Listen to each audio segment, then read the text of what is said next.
This episode is brought to you by NVhemp.com. So let's talk CBD for a minute. It's been in the news a lot these days, and all the pros seem to be using it. But what is it exactly? Short for cannabidiol, CBD is a chemical compound from the cannabis plant. It's a naturally occurring substance that's used in products like oils and roll-ons to impart a feeling of relaxation and calm. Now, it doesn't get you stoned, but it has many organic rejuvenating effects. One of my favorite brands is this Enveed, which is a great company, and we've had the owner on the podcast, friend of the show. Their CBD products come in 3 varieties: Relief, Clarity, and Relax. Relief CBD products help relieve pain. The Clarity allows you to focus on those critical shots, and the Relax CBD products are those for the anxious golf moments. Now, I would not endorse any product that I didn't use personally, and I can tell you that I've been testing this stuff out for about 3 weeks now, and is a true game changer. I take a drop of Relax right before I go to bed. That has helped me get some of the best sleep that I've had in years, which has always been a problem for me. I also take a drop of the Clarity in the morning to get me started for the day, which gives me an alertness and a focus that I've never experienced. I also use the roll-on for some sore muscles and joints after a run or a workout. So this stuff is no joke. And right now I've got an incredible special offer for you, listeners. Go to NVhemp.com. That's ENVEED hemp.com, and use the promo code GURU20, GURU20, for a 20% discount for life. So once again, use the promo code GURU20 for a 20% discount for life. Go check it out. This episode is brought to you by HackMotion. HackMotion is a cutting-edge wrist sensor for teaching wrist motion for compressed tour-like shots. I spent some time with these guys down at the show, and I really enjoyed how easy it was to use, and the calibration time was super simple, and especially the biofeedback option that will definitely make for a more effective golf lesson for your students. You can use it with your iPhone, your iPad, and it gives your students the feel to go along with the reel as you teach the proper wrist motion for better club face control, which, as you know, is huge in the teaching game. Used by some of the top coaches in our industry, HackMotion is a must for serious golf teachers, coaches, or players. Also, when ordering upon checkout, use the promo code GURU, GURU, to receive free shipping, which is a $30 value. For more information and to order, visit their website at hackmotion.com, HackMotion.com today.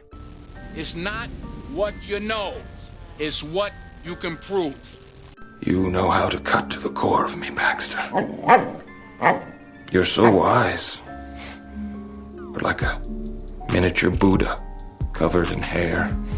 I want to become a guru so girls will like me. Then I will like myself. Now, before we do this, let's go over the ground rules. Rule number 1. No touching of the hair or face. Of course. And that's it! Now let's do this! Are you not entertained? Are you not entertained? Is this not why you are here? What's up, everybody? Welcome to another episode of the Golf Guru Show. I'm your host, Jason Sutton, and I am the Guru. I can't believe this is episode 70, and I've got a special treat for you today, as we haven't done a Q&A Ask the Guru training session with my staff, my rockstar teachers, Seth Mers and Robbie Fales. So very excited they're joining me for a very exciting hour that we actually recorded on Facebook Live. So if you want to go check out the video version, go to my feed on Facebook. But we field your questions. We field some questions for the group. And of course, Robbie and Seth have some great insight into some of the things they've learned in the last couple of years being new coaches that you're not going to want to miss. And we get some outstanding questions from the listeners as well. If you have a question for the show, we will be doing more of these in the future and always compiling questions, and I want to help. So send your questions into golfgurushow@gmail.com. Thanks once again for subscribing, and thank you for supporting the podcast. If you want to follow my superstar coaches and my staff, you can follow them on the gram or on Twitter at Seth Mers Golf and at Rob Fales Golf. And of course, follow me at Golf Guru TV. So without further ado, let's get to this Ask the Guru training session with me and the boys. All right. Welcome to a Facebook Live edition of Ask the Guru and staff. I'm excited to be joined by my boys.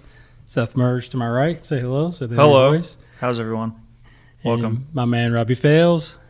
Hello. There we go. We can hear him. He's Yep. Mike 101 is in effect. Everybody's got their color-coded mics as well, which I like. A little orange Go for Tigers. Clemson. Yeah. Yeah, with our matching lack of tan foreheads. Yep. Lots of hats going on. So just an impromptu Q&A / training session. We haven't done one of these in a while. So I thought we would start with just a broad question, for the group, and then we can kind of dive into some of the questions that we've gotten on Facebook and Instagram and Twitter. And this is for everybody, and we can kind of spitball it a little bit. But I was just thinking, because it's almost the end of our season. I mean, we got a couple more months, but we're sort of winding down a little bit.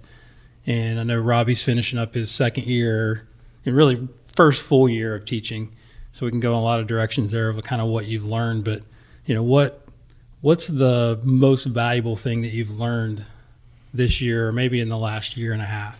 That could be anything from any part of the game to whatever. Let's just kind of go with that. Right out of the gate. Yeah. Yeah.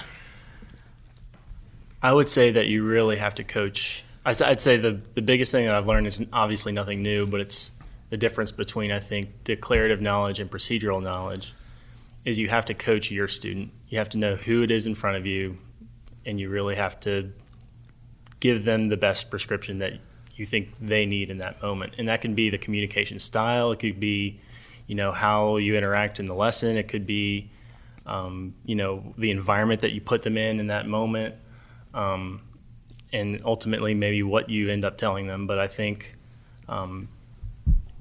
as you just see people come in and out every single day, you just realize that every single person who comes through that door, they're coming to you not only as different people, but they're in a different state of mind than maybe you saw them last time, and throughout the day their state of mind is always changing. So it is very, very complex working with human beings, and I think that's the thing that, if you don't have much experience or you're new to teaching, that's the thing that kind of hits you in the mouth the most. That, okay, this is a relationship business, this is a people business, and it's extremely complex. It's not, when I first started, I said, okay, well, I know kind of the pluses and minuses, and I know what opens and closes the face, so I can just, fix people up as they come in and out of the door. But it's just, it doesn't work like that. Yeah. So what's that look like? I mean, I think that's a great opening to, what are some of the indicators? What are some of the responses that you get, or maybe the questions that we're asking? So we do talk a lot in our training about getting as much information from the students so we know the direction to go, right? I mean, and some it's so hypothetical because, like you said, everybody's different. Right. But I think, have you found yourself, and you've seen me teach 1,000 lessons, but have you found yourself sort of finding your own pattern or structure to your lessons? Yes. Yeah.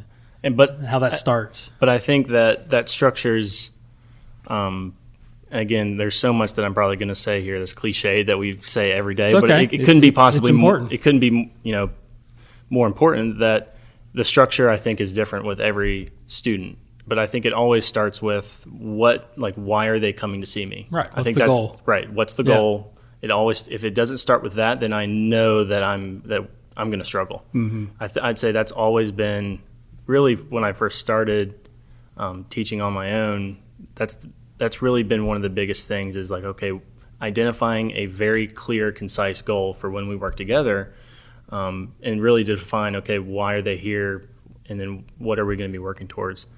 I just got a new junior this past month who he wants to make his high school team. And so for us, the first thing we did is I went out and watched him play golf and say, okay, what are you thinking about here? Because all of our goals are totally score related. But I don't think, and one big lesson that I've learned is that not everyone has score related goals. Some people want a better sound of impact. They want to see the ball fly better. And so if you don't unpack that, then you can go watch them play. And then the whole time, I'm trying to solve a problem that's not the number one thing in their mind. But I think as early and as clearly as we can get on the same page as far as what the overall goal is, like the big picture idea of what we're doing, then things tend to go a lot smoother, I found.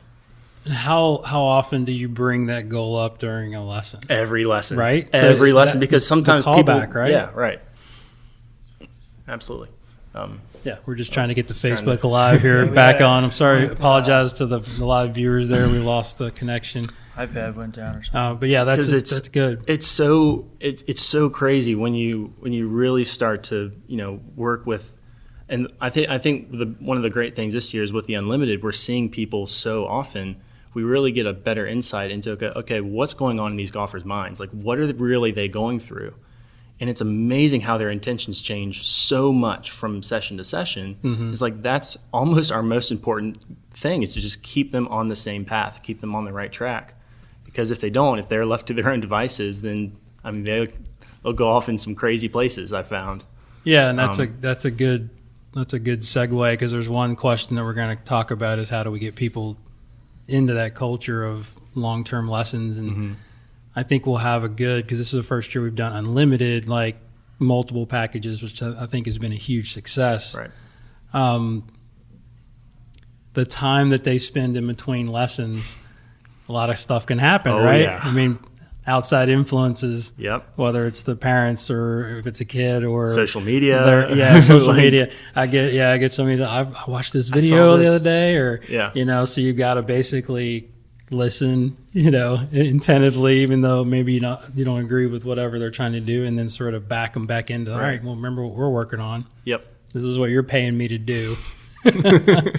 So that's a really good lesson for anybody, but it's really difficult when you only see the person every couple Once in months, a while. right? So that's such the value that we get to see our guys more often. What is the sort of same lines as not so much what you've learned like about the teaching part, but what surprised you the most, I guess, from teaching full time? I think I know the answer to this one because we've had this discussion yesterday. Right. It's time and energy management. Yeah, the stamina needed. Yep. Because when you teach the way you've helped us learn to teach, when you're coming at every single individual from the kind of this holistic standpoint, okay, what's the real, like, you have this such a unique individual every single time. You need to know, okay, like this time, last time we were working on this and we set up this environment, and then when we played golf, we did this, and it's just kind of understanding when you're going from student to student to student, you've got to always kind of have that recall. And so, sometimes I'll say it, like I forget sometimes what we did last time, and it just kind of takes me to jog my memory. And then a lot of times, when you're teaching out on the golf course, which we can talk a little bit about that. I've been really, really enjoying doing. The heat, the Charlotte heat will take it out of you as well. So not only is it kind of mental stamina, but it's also kind of managing your energy and managing your time as best you can. Yeah, so definitely. It's difficult, but it's rewarding as well. Sometimes you have to force yourself to take time away. That's one thing that I realized when I started my first couple of years teaching was, I'm just going to teach every day because I love it and I'm out there, and every lesson I'm excited to be there, and 7 days a week, often 10 to 12 hour days. You're going 100 miles an hour, and sometimes it takes a little bit of reflection to force yourself to take time off just so that you can keep your head clear and you're not always working. So you're giving that student your best every time, and it's not always going to happen. I mean, we get tired. It's part of that. But yeah, it's a good point. Is managing your time and what you do in your off time is important as well. I know when I was younger, I didn't do a great job of that, and I paid for it once I started teaching full time. It's like, oh, well, I do need sleep. I need to make sure I'm eating well. I need to make sure that I'm, got some kind of fitness plan or something to keep me in shape to where my body, as I always say, don't let your body get in the way of your goals. Because you can have the greatest dreams and goals, but if you're hurt or you're feeling bad every day, then you're not going to be your best. So that's great. Anything you can share of like any highlights of the last year or so that you've learned that comes to mind? I mean, it's a broad topic, I understand, but it's we go a lot of different places. Well, yeah, and I want to follow back up with sort of technical stuff too, right? Sure. That we've all sort of learned. I've got some things to share. Yeah, I would say one thing that I've developed and learned a lot in the last few years is just how to handle different people differently.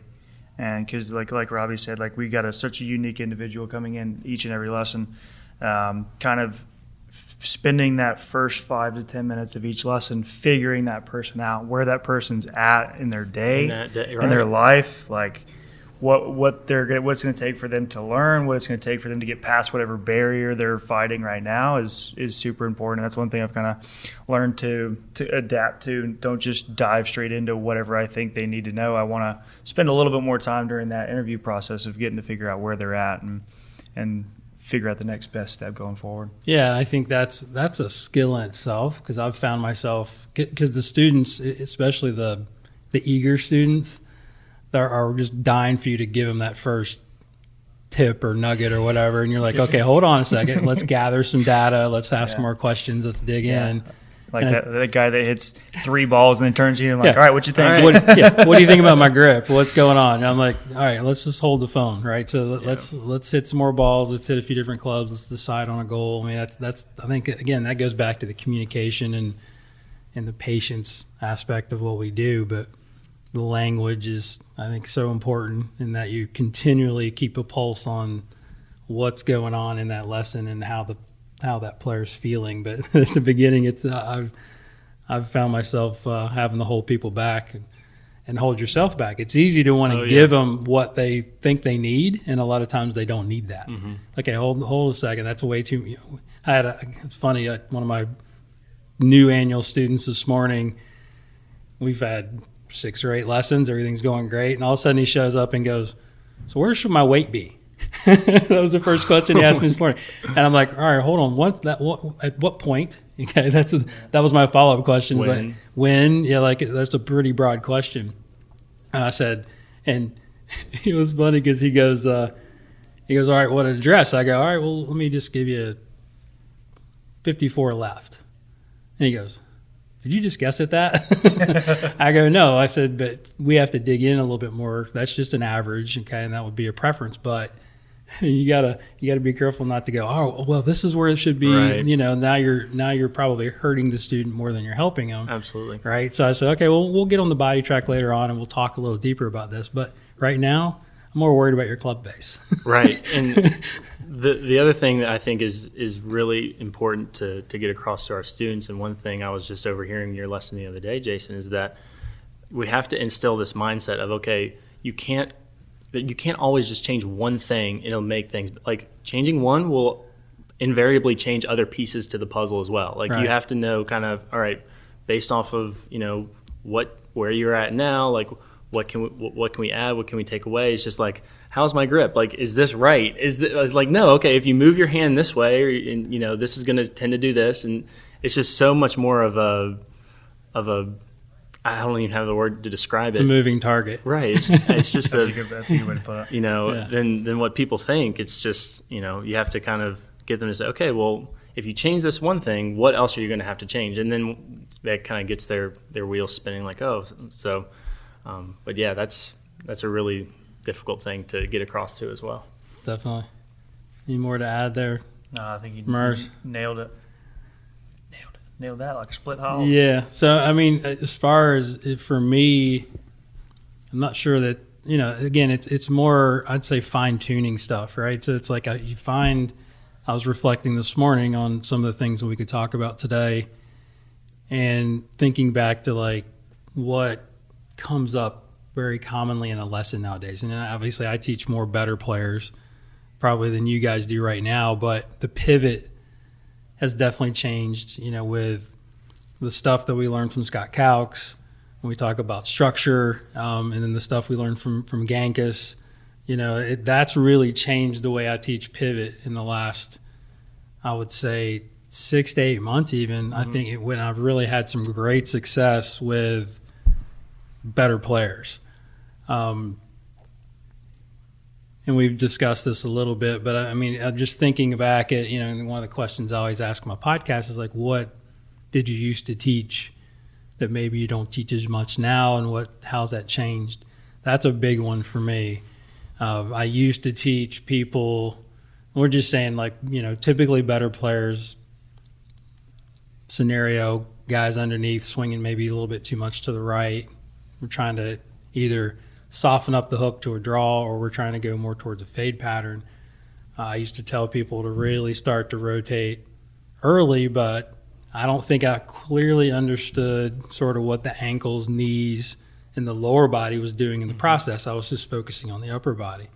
So keeping the pressure a little bit more into that right side a little longer, like George does a great job of, and then getting them to really start to push themselves around, and then mix that up with, they both kind of talk about, getting the pelvis a little more on top of the sternum on top of the pelvis. That's a big one, so we don't have as much right side bend. That stuff has really, really helped me a lot in helping my players sort of get a pattern that's a little more repeatable, especially for kids. I'm thinking more specifically of my mini tour guys and my college players that have a ton of speed. That is a really, really big eye opener for me. Also, the importance of, with that pivot, and we've talked about this a little bit even with good players, is if you don't create enough depth to the hand path, a lot of times that can get a little bit, the club gets a little too vertical, and then you add speed, especially when you get to the driver, then it gets to be a little bit of a two-way missing, and that's a big thing too. So it's just making sure that those components in the backstroke, where trail hip is rotating more, hands are deeper, now you can start working on the pivot matchup. Because I think we talked about my really fast college kid the other day, that we worked on pivot. Everything was great, and then he came back, and then because he was trying to get rotated too early, then his hands got a little less deep in the backstroke, and then things start changing, right? So it's always kind of keeping an eye on those two matchups. Their matchups comes out early in the podcast. But it's a good, it's matching components, whatever you want to call it. Anything you guys can think of? There's a lot more when we talk. I got Sinclair stuff, Farrell stuff. We've done a lot of education. I'd say in the last 2 years it's changed the way I teach. I know for sure. So one little addition to the matchups piece, we'll stick on that for just a second. Let's say you've got that 15 to 18 handicap, wide open club face, stalls pivot, throws arms, flips it. How much work do you do, and what's the first step that you typically go to when trying to change that matchup to maybe add a little bit more pivot and take arms out a little bit, things like that? What are some of your first steps that you go through? Yeah, that's a great question, because I think that goes into the sequence and the progression of what needs to happen and what needs to change at what time. And with that situation, I will definitely go, attachment, wrist angles, club face first. Because as Gigi says, you got to have that club face ready to roll. Right. Yeah. So it's like, without that, I don't think the pivot, you can't really work on the pivot effectively, right? So a lot of people kind of skip that step and think, oh, well, I'm going to work on his body pivot and everything else is going to get good. Well, no, not if he's got a weak grip, face is open, and he's having to throw it from the top. You're going to have a complete mess and you're going to lose it. So, yeah, I think it's so important to still kind of reverse engineer it and make sure that the club face is in a position where you're comfortable, teaching them how to use lead wrist flexion to square the face, not lead wrist extension to square the face, which that's a big thing for me. And that's another thing we were talking, all the stuff we've learned from our friend John Sinclair has been super valuable but then it's a matter of the information, how you're going to teach it, right? There's a big difference. Right, so everybody can say, well, we know the lead wrist goes towards flexion, but how are you going to teach it? How are you going to move the student to feel it? What are the metaphors you're going to use to describe it? what's the language you're going to use for that player. All of that stuff comes in the genius of the teacher. Yep. Does that make sense? Yeah. As far as, Yeah, I think I'm definitely looking very close at the face, and then definitely at P6. I want that club face to be pretty strong before I start to dig too deep into the lower body and pivot. Talk real quick about what you found, what we're talking about when looking at the club face in 2D of driver versus like the shorter irons and the wedges, because I think that was something interesting that we talked about earlier that I think would be valuable to bring to the Yeah, definitely. And again, if you kind of just visualize, we're talking about last parallel, which P6 for those people who don't like the Ps, with when the shaft's last parallel. What's the club face look like? And what I found was when you're coming down, with an iron, obviously we want the club face to pretty much match the spine angle. I would say that's probably a decent. Does that make sense? Yeah. A decent reference as far as looking at video.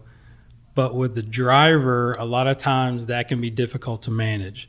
So if you can almost, I've found that you don't have to have as much motorcycle or lead wrist flexion in the downstroke for not even such better players. I mean, it could be an average player. We've seen, me and Robbie were talking about this the other day with the driver, because for whatever reason, all the forces and torques that's happening, you can create some hookers really quick. That's what I've found, is if I try to get the club face too strong at that position with driver, and plus we're a little more upright, right?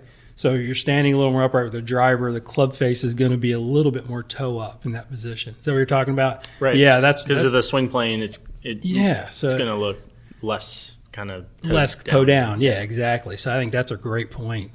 That's really, that's something I've really paid attention to, because again, I'll be having a great lesson. You get that fader hitting draws if they want, and a little bit more distance, and you got that club face coming in nice and strong, and all of a sudden you put driver in their hand at the end of the lesson, they start hooking it because they're trying to go too much motorcycle and trying to close the face too fast. Does it have anything to do with the fact that the ball position is actually forward and has a little bit more time for face to close as well? I don't know if it has too much to do with that. I think I'm sure there's some, if somebody that's way smarter than me can probably chime in, that there's some gamma torque stuff going in there that you're probably, can't hold off enough, and probably some lead wrist extension that happens really fast, and with the club being longer and the sweet spot being farther from the hand path or the couple, it's just more difficult to manage. Does that sound fair? I mean, I don't know the exact scientific. I think it's gonna deal with kind of the in plane shaft rotation through the release. I think it's happening faster with the driver. Sure. Yeah, it's lighter. There's more speed. I mean, there's a lot of stuff in there and you'll know it really quick. Yeah. As soon as that ball starts going hard left on you, and you think, wow, nothing's really changed except we just switched clubs. Yep. Then you just got to back off on the amount of lead wrist flexion that starts from the top of the backswing, I guess, would be the way I've sort of looked at it from a layman's perspective in 2D video. Yeah. All right. Anything else? We'll talk any more technique as far as. I mean, we've exhausted the fact that we're trail arm freaks now, right? I mean, we're all kind of looking at that, and then and matching the pivot up and all the stuff. But it's interesting how it sort of has led back to just basic. It goes right back to teaching people how to understand impact, right? We do that a ton. Yep. And then all the stuff that Tyler's kind of taught us with 3D and Sinclair, I think it's really, really fun. And that tends to pop up. And I know me and you teach that a lot as far as getting the pivot and working on a lot of little 9-to-3 stuff. And just all that sequence is super, super important. The one thing that I will say, and I haven't been able to completely kind of collect and organize my thoughts, but just thinking about backswing sequence a lot, in terms of kind of what the scapula is doing, I think is a really underrated thing. I think because I see a lot of people, and one thing that our friend Sean Kennedy's kind of helped me understand is basically that the way that people put their hands on it and the way that the shoulder joint is aligned is going to have a big influence on kind of what that shaft is going to eventually do in transition, what the club face is going to do, and kind of the sequence that they move back in the backswing is going to be important. So the one thing that I was just with one of my students the other day, we see this big kind of roll inside the takeaway right off the bat. And so the one thing I've been doing a lot more of is testing forearm and shoulder disassociation. And so this is all going to kind of come together. So I'll ask him, I say, put your hand out like this. Now without moving your hand, can you rotate the shoulder? Now what'll happen there is that you see the club coming in really quickly off the bat, and you say, oh, it's a bunch of forearm rotation. They're spinning open with their forearms. Well, you know, again, it's kind of like, oh, do you work kind of from the hands back into the body, or do you change the body to change what the hands are doing? But what I found is that for people who can't disassociate that, what will happen is that shoulder will get really internally rotated, and you can't get the grip in the fingers of that lead hand. It'll get really palmy really fast. And so as soon as they take that thing away, as soon as they turn, the thing's already inside. So I'll tell people I want them to grip it basically with the elbow pit kind of facing up. And so what you'll see, turn your wrist a little more. Because then what will happen is that when you do that, now the hand gets a little bit more perpendicular to the shaft, and you can hold it a little bit more in the fingers of that lead hand. And if you've got a roller, it's good because I say I want you to keep the elbow pit up as long as you can, because now we're getting some Scott Calx negative beta forearm tracer pattern, because now the sweet spot's outside the hand path. And the other thing is that when you do that, because, again, you're trying to keep this here, that scapula is going to have to be retracted and depressed quite a bit more. So now you take away that kind of no-turn early arm, so now you're having to pivot to get the club to move in the backswing. And that way the shoulder plane doesn't get too flat as well. It keeps the shoulder plane steeper. It keeps the amount that you're turning bigger relative to the arm swing. And so now you're getting a more dynamic transition to where you're loading that arm against the chest coming down, and now the shoulder's internally rotating in transition, which gets it to lay back behind the hand path. I like so that. It starts with the grip, right? It's all based off that grip, because as soon as that hand gets really up there in the palms, now that shoulder is basically in what we call scapular protraction. And now they can whip that thing back with their arms, shut off the pivot, and now they have no chance to sequence properly coming down. So that's kind of the whole kind of progression there of, you know, we could say, okay, keep the club outside the hands going back, and that all might change. So you can attack it either way, but just starting kind of from the inside out. But the test is good. I like that. I haven't seen you do that because figuring out, and I do it a lot in putting. You've seen me talk about like elbow positions don't have to necessarily affect grip. If you're moving the wrist joint or you're moving forearm and the elbow together, then obviously it does. So there's a lot of that's really good. And that's one of the things I've learned from all these guys, you know, especially like Tyler, is that the torso and the shoulders are separate. You know what I mean? Because we always see, and that's where you get caught up in 2D video. Well, his shoulders are turning, but how much is the torso and how much is the rib cage actually traveling? Huge deal. It's right? And then especially when we're talking about the downstroke, and that's where we get back into that, teaching people to actually always do this, to say, all right, well, just rotate your chest left. Some people can't do it. They can't separate that shoulder joint from the left pec. If they can't do that, then they're going to have a tough time. So that you have to attack that transition problem a whole different way. So that's the big thing. Like if the shoulder's locked up, then now, you know, you've got to pivot. You've got to change kind of the order of events. Absolutely.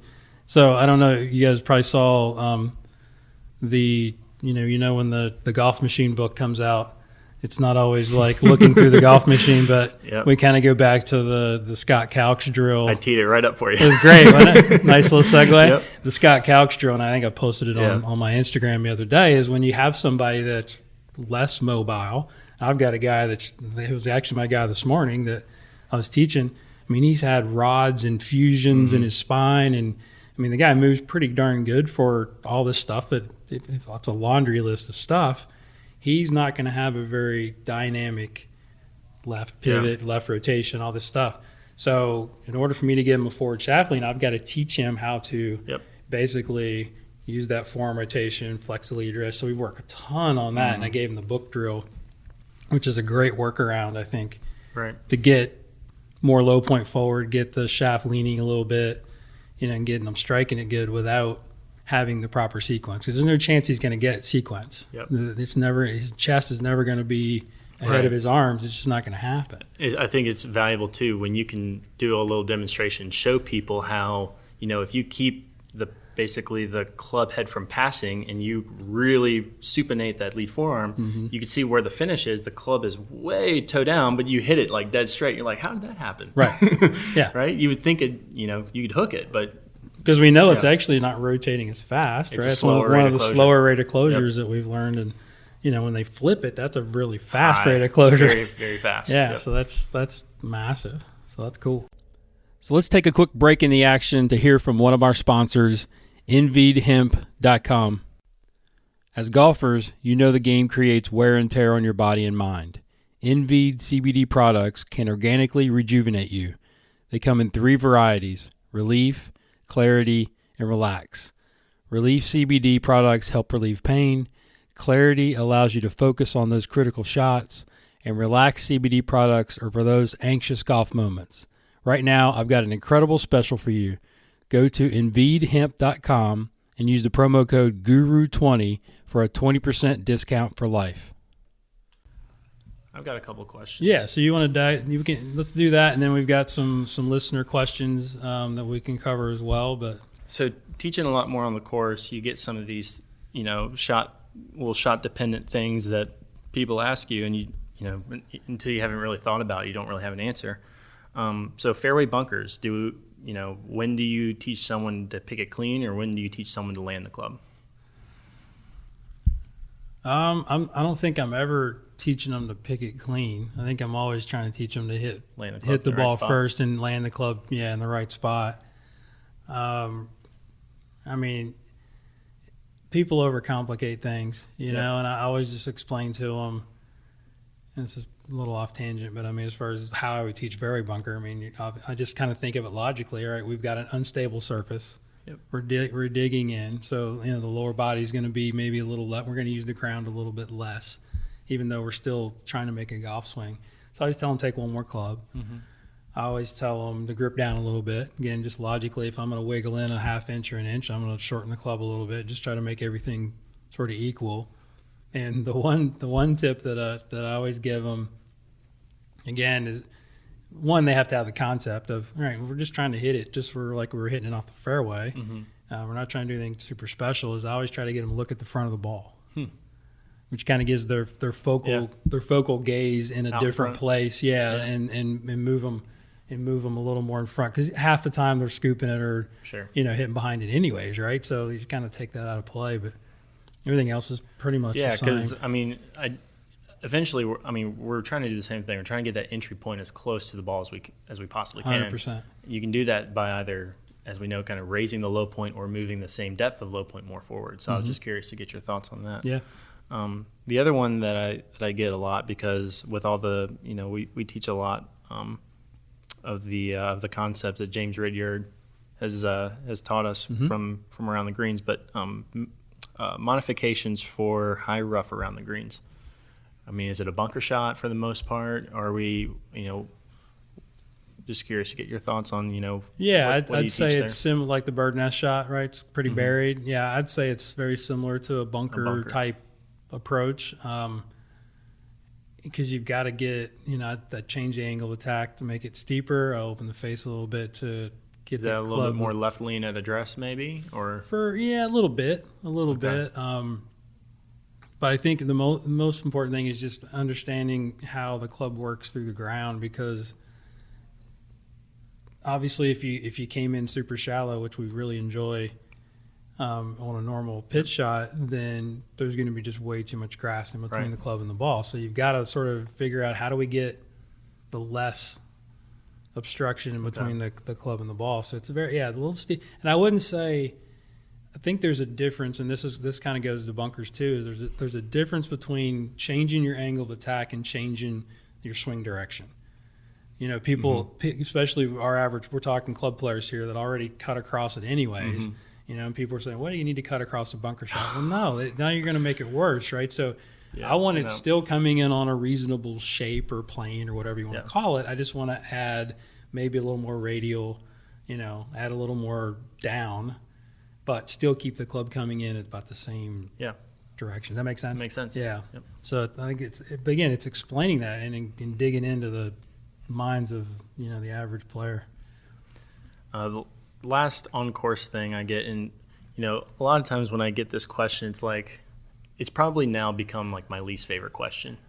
Like, we'll get up near the greens. What club do I hit? Like they'll ask, okay, what club do I hit here? On like a short game shot? Yeah, or even like from the fairway. And, every part of me just wants to say, well, that's kind of the process of playing. The more you play, the more you try and fail, you start to, realize your own tendencies. But that's hard to tell someone. But like, what do you like? How do you get around that question? Like because you are we really, talking full shots here, or are we talking like just pitch off shots? the tee, from the fairway, or just club selection in general? Because I want players to be able to become problem solvers and be able to try stuff. Yeah. And I don't like saying, oh, this is a sand wedge, because like, again, their sand wedge might come off hotter and lower than mine. It's hard, and I don't know what their sand wedge specs are, and it's just like all these things that kind of run through my head. It's like I can't really say, like.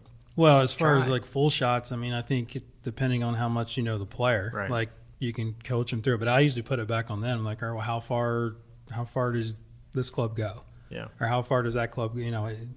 I'll usually say, well, what do you think? Yeah. First, give me an answer, and then we'll work through it. But understanding that's where our long-term students is great, because we've all gapped their clubs. We kind of have an idea of how far they hit stuff, and then we go on the course. We have a general idea. But yeah, I understand what you're saying. You want them to take a stab at it. Yeah. First, because we're not out there to help them, right? So, but I think it's important that we sort of work through the scenario. Right. And I might even reverse engineer it and say, all right, well, what do you see the ball doing? Right. Yeah. Okay. So let's go picture backwards, right? So what's the trajectory look like? What's the landing area look like? And then what's the club that's going to produce that shot? Right. So like literally it goes like this. It's like, what club do I hit? And I'm like, well, what kind of shot do you see here? What do you want the ball to do? Well, I want it to be up by the pin.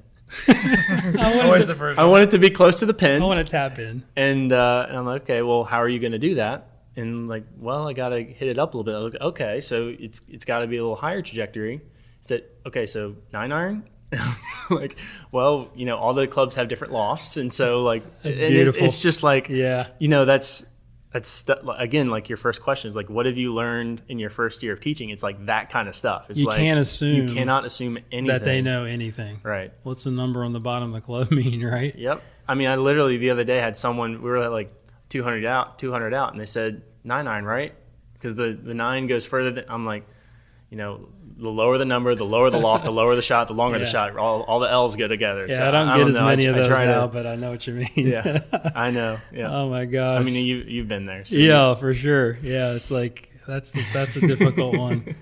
Yeah, I was given a short game lesson yesterday. Yeah. It was our first time that we've done short game with one of my guys, and I always like set them up on just a basic, like, you got 30 feet of green, you got about 10, 15 yards of carry, just to see what they do. And I said, well, normally I would just like hit a 9-iron into the hill right there and go. I'm like, what?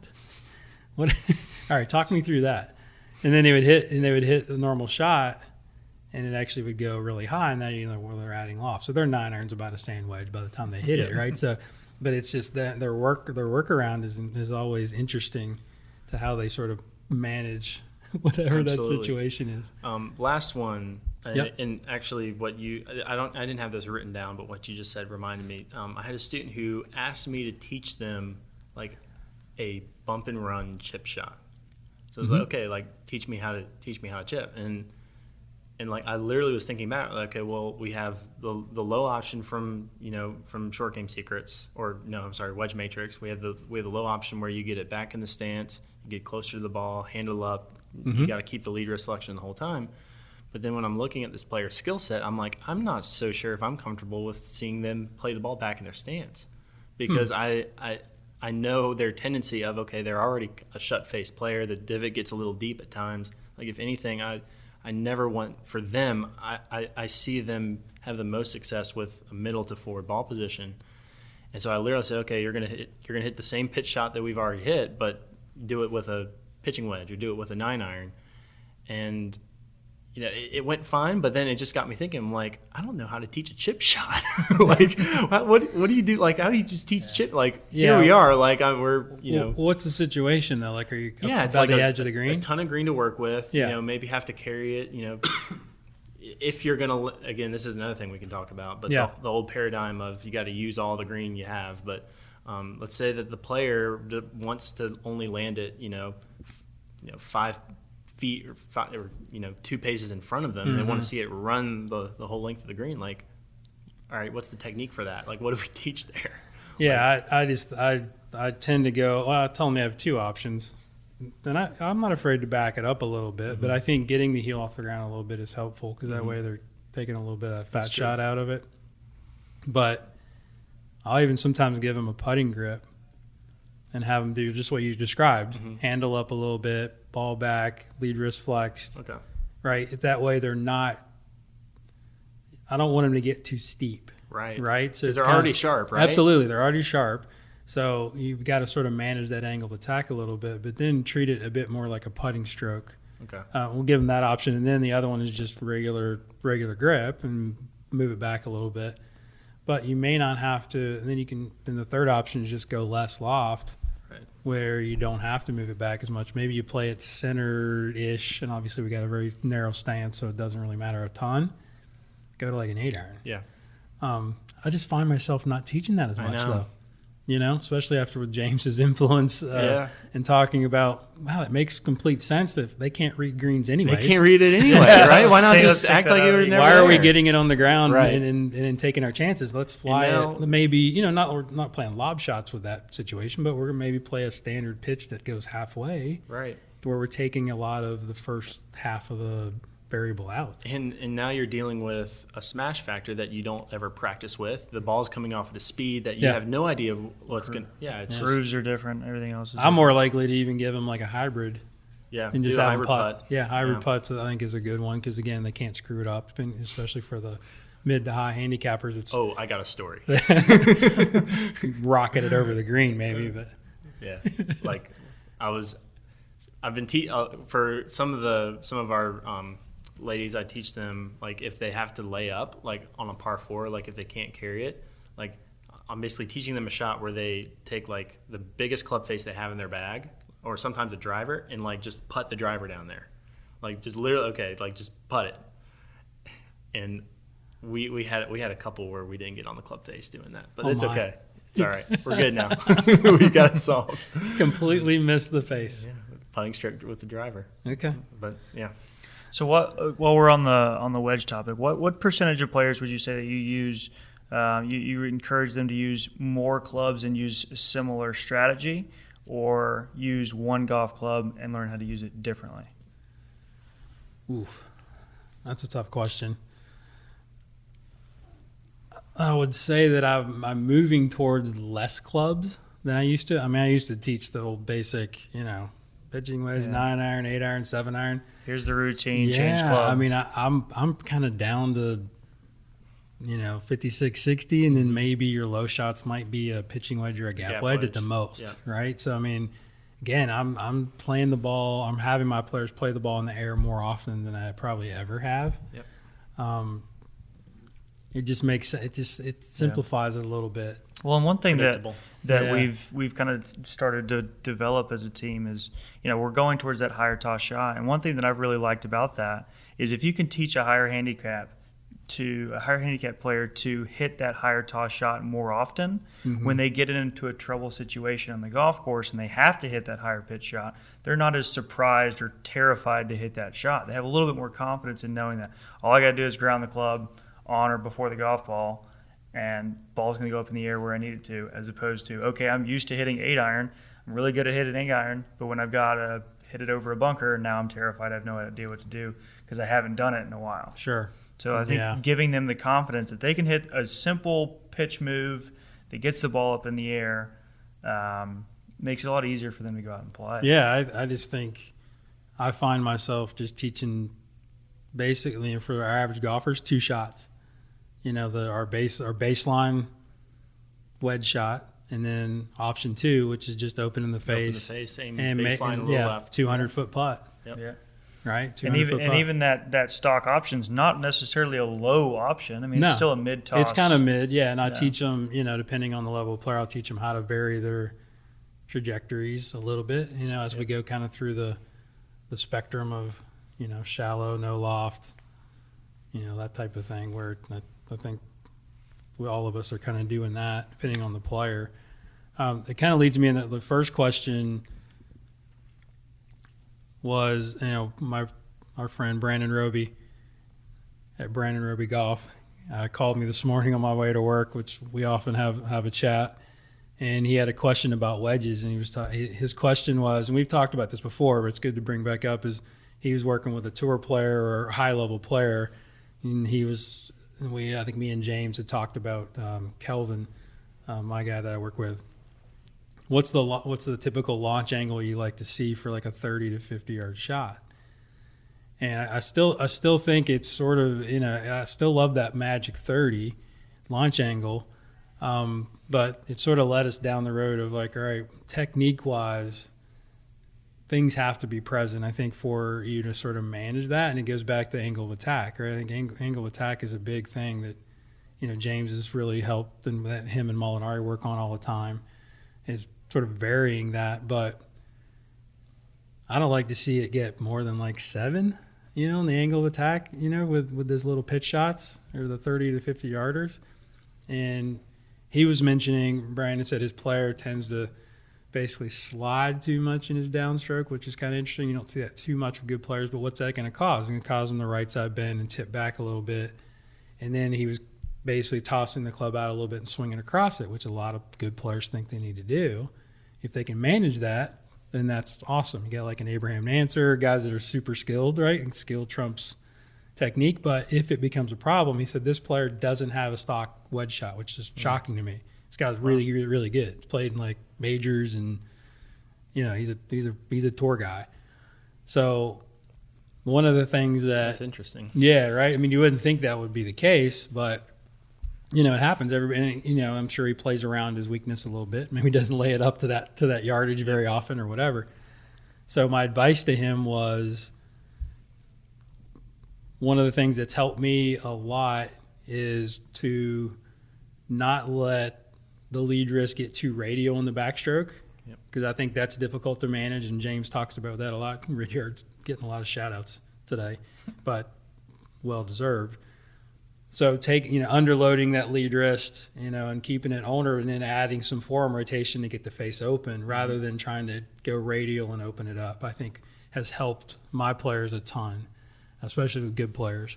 And that forces them to actually pivot properly, and you shouldn't have any slide. It should be just pure rotation. Like I said, upper body's kind of on top of the lower body, and but you've got to make sure that at delivery, sweet spot is behind the hand path, or worse, even with the hand path, to kind of manage that. When it starts tipping out, which sounds like what this guy's doing, then you're going to get diggy and get too much down, big divots and whatnot. Does that make sense? Mm-hmm. Yeah. So that was the answer that I gave him for the listeners out there, was watch and that's where we get back to just baseline, just vanilla short game shots.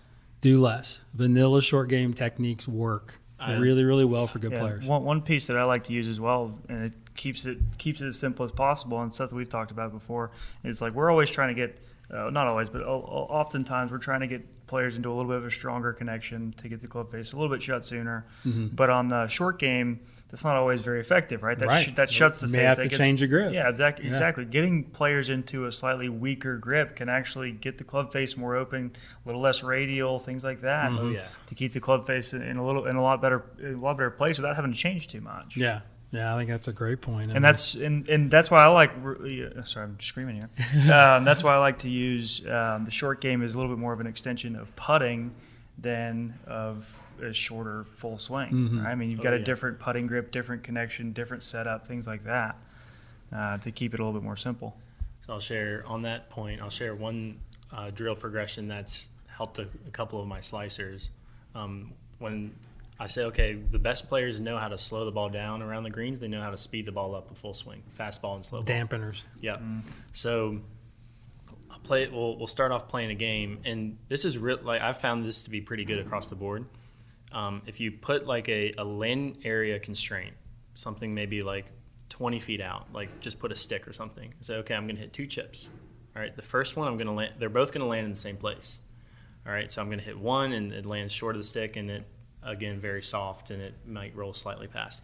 The second one, I'll take it the same length back, and then I'll flex it real hard coming down, and then it'll land at or maybe even shorter than the previous one, and it'll run like crazy, like 20 yards past. I was like, okay, I want you to see if you can hit it further than I did, but land it short of that stick.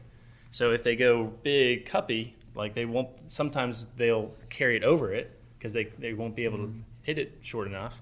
But then it almost kind of gets them to learn and say, oh, I got to deal off this thing. I've got to get the handle forward at impact, and in order to get it to go to the target, I've got to flex it. Mm-hmm. And so a couple of us say, oh, I'm hitting it a lot further with like what feels like less effort. And then when we open the face, it's oh, I feel like I'm hitting it shorter, but I have a lot more effort. And I'm like, oh, that's pretty much what the pros are doing. Like right. they're it's not effortful like power. It's just kind of they're getting the spin loft down, and they're just their sequence is good. It's not like a big effort thing. Absolutely. Very good. Yeah. All right, you want to get some viewer questions here, some listener questions? Yeah. So this is from Noah Miller, young coach out there that's been here and spent some time with us.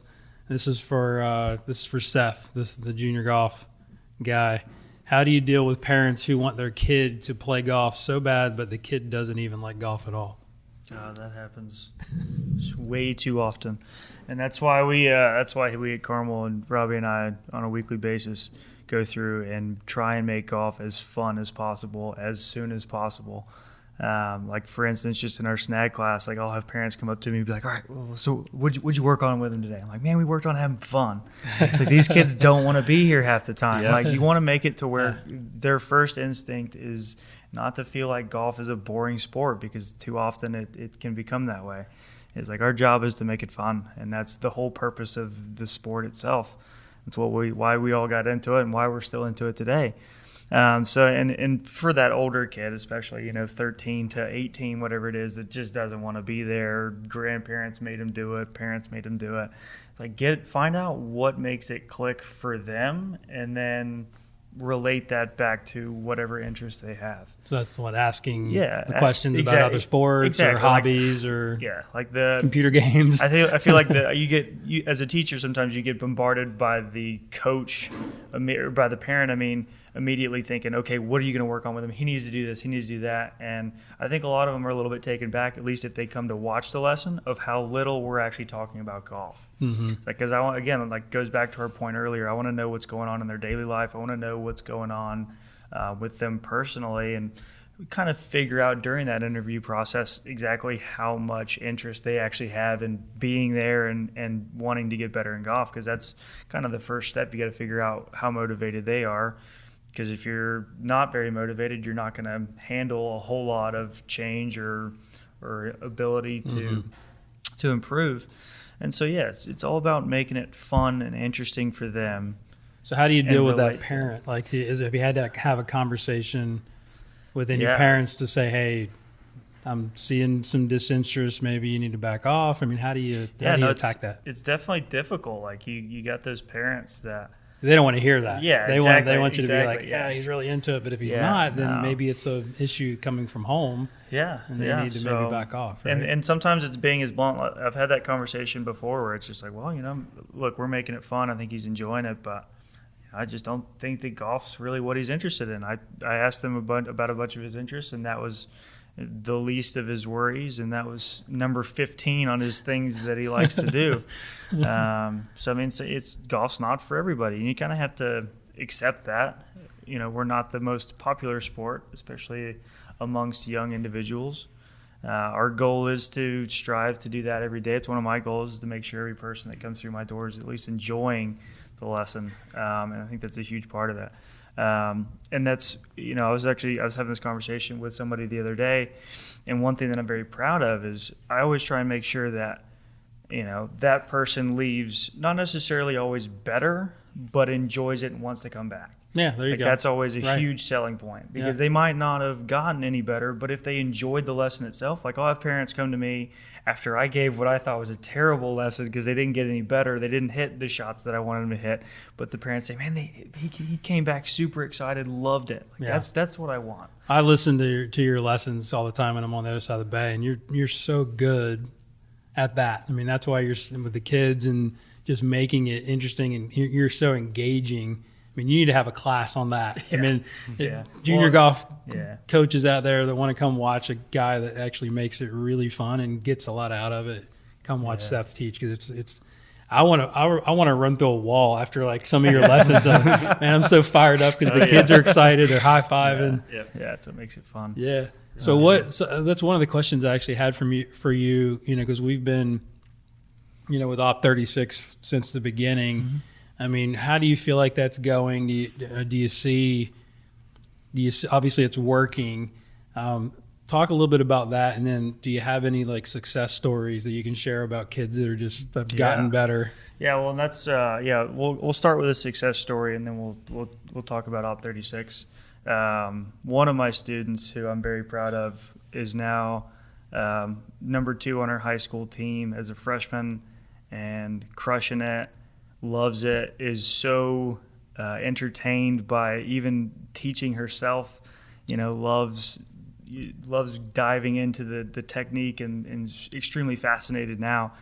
Had zero interest in the game of golf maybe 3.5 years ago. That's so cool. And when I first started at Carmel in 2017 now, she was in the iGrow program, and she was 11 at that time, and didn't really have much of an interest. She was just there because her friends were there, more into basketball and soccer and volleyball.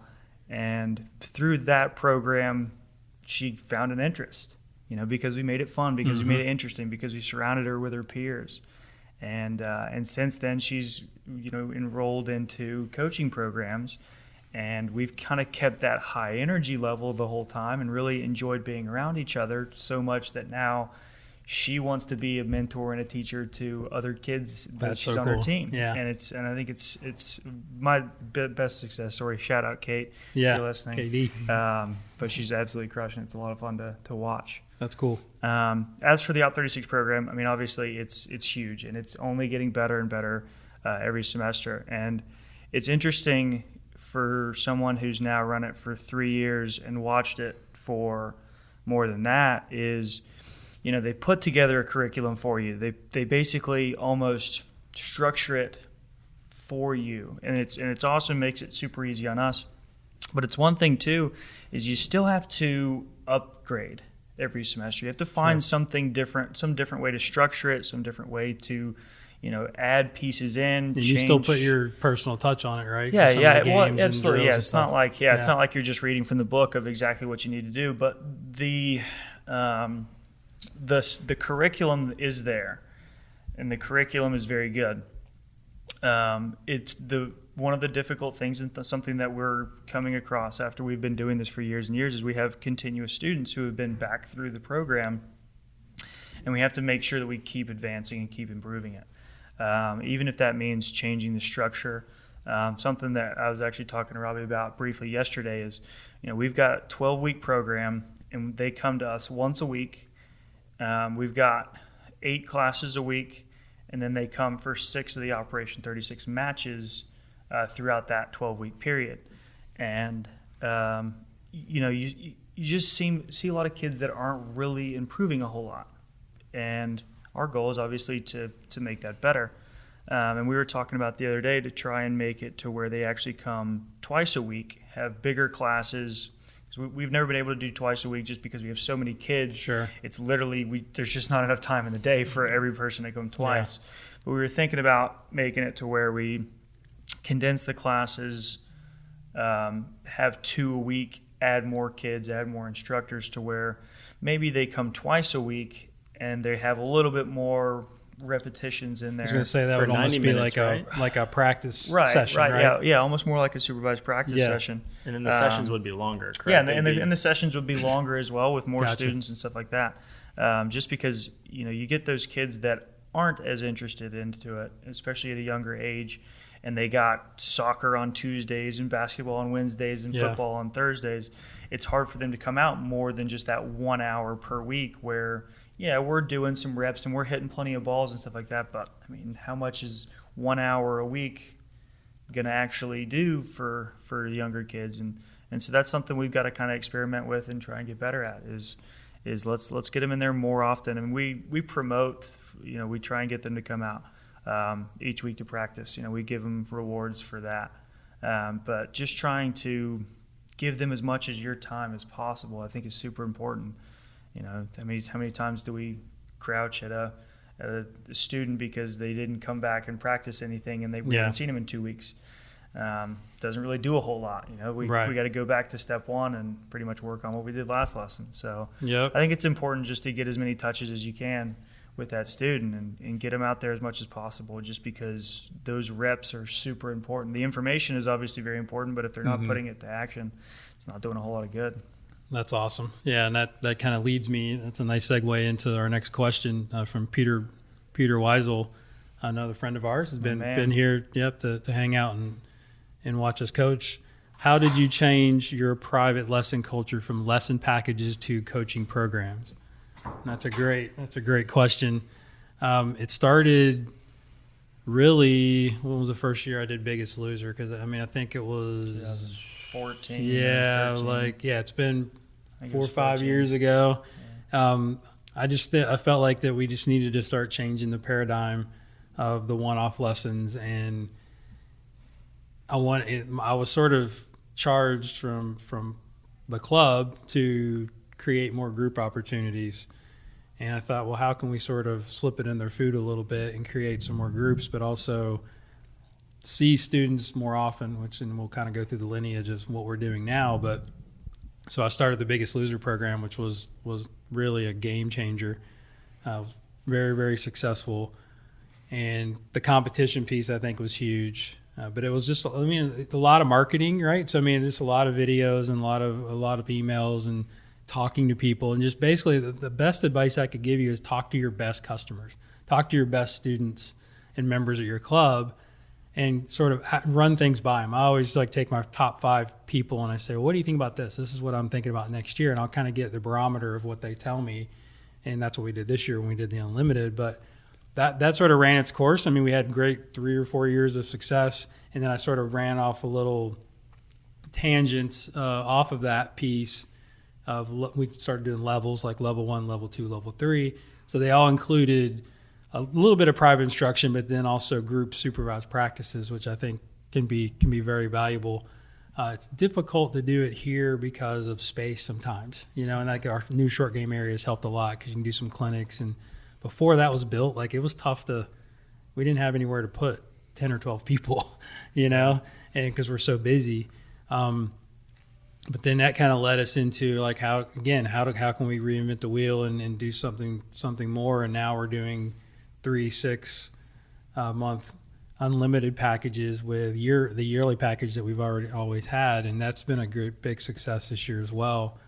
But like Robbie was saying at the beginning, there's nothing like being able to see your student that often, and then because you're getting motivated students too. They're investing their time and their money, and they're going to get the most out of it. But the biggest thing, and we can sort of talk about on-course stuff if you want to, is it's allowing us to spend more time on the golf course with our players, and that's been a game changer as well, because you're not eating up a 5-lesson package with 2 hours and going, right. What do you do the last 3? It's all right, I get to see you every once a week, twice a week. Let's schedule a playing lesson or even an hour lesson. They'll come in, and if they're doing fine, I'll just take them right out on the golf course and play 3 holes with them, right? And you can kind of do stuff like that, which you couldn't do before. But I think it's just a lot of communication with your members and, really talking it up and making people excited about it. But the competition piece, I think, hooked them early on because it was really cool because all their friends were signing up and wanting to beat each other, and it was a fun sort of friendly rivalry. So that's sort of anything to add to that. I would just attest to the success of the programs is every time I go and book out my lessons and I write down every lesson I've got and charge them out. I might charge out one lesson for every 15 just because those other 14 are all in coaching programs. Yeah, that's great. And you can, develop however you want, knowing your clientele. Last question, another one from Noah Miller. What's the best way of going about asking a top teacher for advice, whether it's asking to observe or asking to take a lesson? We've had that question come across quite often, but it's a great one. And, I get a lot of requests for young coaches. Noah's been out to watch me as well. And I just think, the main thing, I've gotten everything from a handwritten letter to typed up very nice. I've gotten resumes sent to me saying, hey, can I come watch you teach? This is my resume.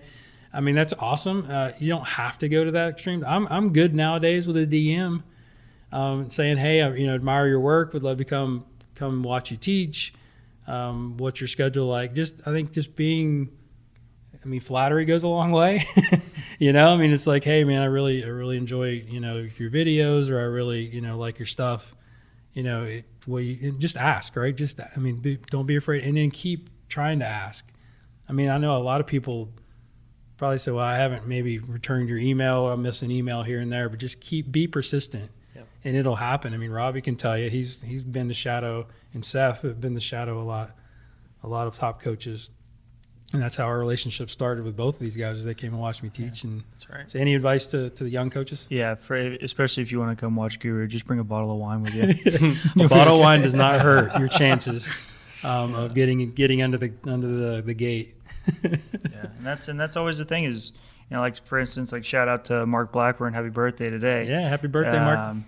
But just ask. Like literally, nobody's too big to say, what are they going to do? Say no? Like at least they might. Yeah. But they've had a few, but hopefully the guys out there that like me, that have been very fortunate to have a lot of help along the way and mentors. I want to give it back. I want to make sure that the young coaches are getting the information, the attention, and the advice that I got. So yeah. I don't see why you wouldn't. Yeah. Anything, Rob? I think you guys just about covered it. As long as you're respectful, I don't think there's really a wrong way to do it. No, it's just just have the guts and the wherewithal to do it. Yeah, get out there and go watch multiple coaches. And I think some of the best advice I've gotten is go watch people that you may not think you would agree with. Yeah. Right, you're going to learn something from everybody. But yeah, the more you can observe, I think the better you're going to get. Huge fan of the shadowing. All right. So I think that's all the questions. We got anybody on Facebook that has anything more? How are we on time, Jason? I think we're okay. What time do your guys' lessons start? Oh, I'm good. I was just didn't know if you wanted to cut it off at a certain point. No, not at all. Like we can keep going.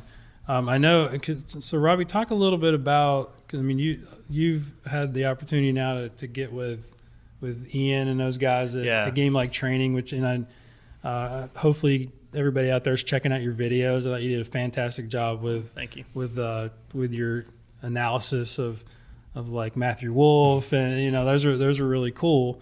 And I know you've talked to those guys. Share a little bit about what you've learned from them. I want to get Ian on the podcast as well. Yeah, coming forward, because we've done some work together. Ian wants to come and do like a member thing. Yeah, we need to maybe hook that up this fall. We'll get him here. But I'd say the biggest thing that I've learned from them is that kind of the anatomy of what has to happen to make like a swing change. There's a word called synaptogenesis, which is basically synaptogenesis. It's called synaptogenesis, and so a swing change is synaptogenesis. So basically, in order to get that, there's basically three main ingredients, and the first would be spacing. So when you look at the range and you see how people hit golf balls, there's not a whole lot of spacing going on. There's not a whole lot of time in between shots. So basically what they're doing is they're hitting and then they're raking and they're hitting again with very little space in between. Mm-hmm. And so learning isn't about really repetition to where you like groove it in muscle memory. Basically what it is, it's forgetting and then actually recalling it as many times as you can. But in order to forget it, you can't do it quickly. You have to have space in between. So the second is going to be variability. So if the environment becomes stale, then you really cut off synaptogenesis. So staying in block practice too long, or no, just it's even like spacing? staying in the same place. Like you have to have a variability in like literally where you're hitting. So if you do nothing else but from each shot when you're on the range, go to a different stall, you're going to learn more just because you're going to different places. Okay.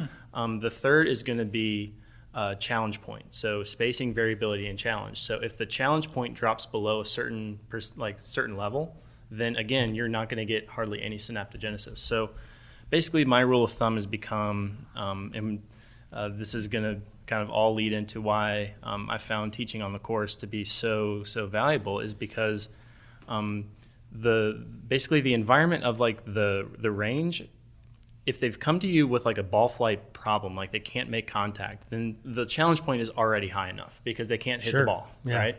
But as soon as you've created like a feel or a rhythm that gets them some success, like in order for them to even make the change that you're trying to make, you have to get out of that environment. So when you look at what a golf course is spacing, because you're literally having time in between shots. You can't hit from the same spot twice in a row. Unless you hit it out of bounds. A golf course is variability, because you're not hitting from the same environment every single time. So you literally are at a different spot in a different hole. And a golf course is challenge. So you have different tee boxes and you have some sort of an outcome present. Say, oh, I'm trying to make a par. Well, if you can take the environment, so like I've got, sometimes in lessons where we use like ropes, we use, impact bags. There's a lot of different things we use. I literally take that out on the golf course and we do on-course block practice. Maybe not for a score, but literally we're getting in reps just like we would on the range. But in the environment that we're going to play in, so we have context, we have spacing, so we're going from shot to shot. So I'm literally trying to get them to forget what they just learned as many times as possible. Mm-hmm. And they're getting that variability to where, okay, you did it with a 9-iron, now you got to do it with a driver, now you got to do it with a sand wedge, and they're literally getting that synaptogenesis during the lesson. So that's what I found is that, as tempting as it is to when they get that rhythm on the range, to just sit there and say, oh, you're flushing it, yeah, you're doing great, like I'm amazing, like you have to get them out of that environment, and they don't always like it. They say like, why, like I was gonna groove, like, and you have to say, no, it's not about grooving it. You can't groove a swing change. It has to be forgotten and then learned with different environments, with space in between, and with an outcome attached to almost like a consequence. You say, okay, if I don't do this, then what's gonna happen? Because on the range, there's no consequences. If you don't do it wrong, then you just get rake another one and try again. And so that you're not gonna get a swing change that way. It has to be spacing, variability, and challenge. Synaptogenesis, which the golf course gives you that for free. So I just say, why not just do it on the golf course? Yeah, and I think that's when I was on their podcast, we talked about how our stages of awareness and what I'd call just the learning stages blends nicely with their philosophy too.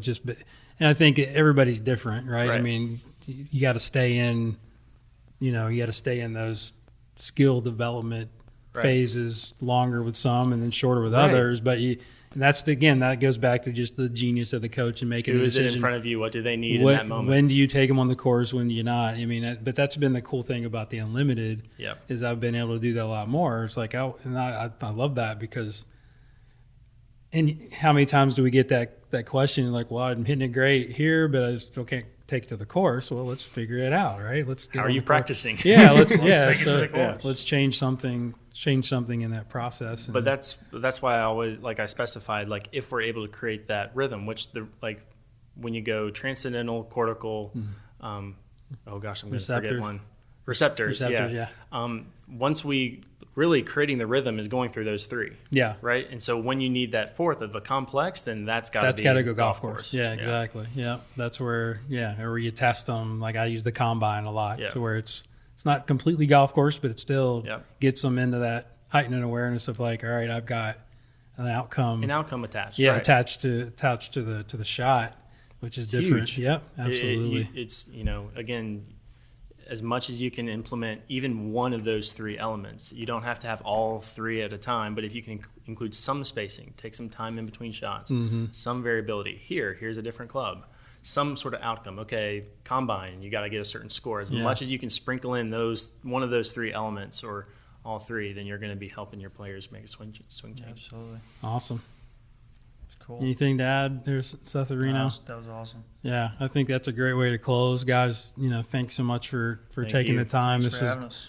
This is always fun, and thank you for listening, and thank you for the questions, guys. And if you want to submit questions, I want to get more of this going, so I think we need to do this more often. Yep. But I appreciate the downloads and all the love, but we want to help you out there as best we can, and us sharing helps us because it helps us recall some of the things that we do, and it makes us organize our language and answer the questions. So send your questions to golfgurushow@gmail.com, or just send one of us a DM. I love the positive feedback, but I'd love to get questions where we can really start to attach outcomes for your career and for your life. So I appreciate it, and I will hook everything up into the show notes and also the intro and outro. But again, thanks for joining me, Thank you. and thanks for for having everybody us. for listening.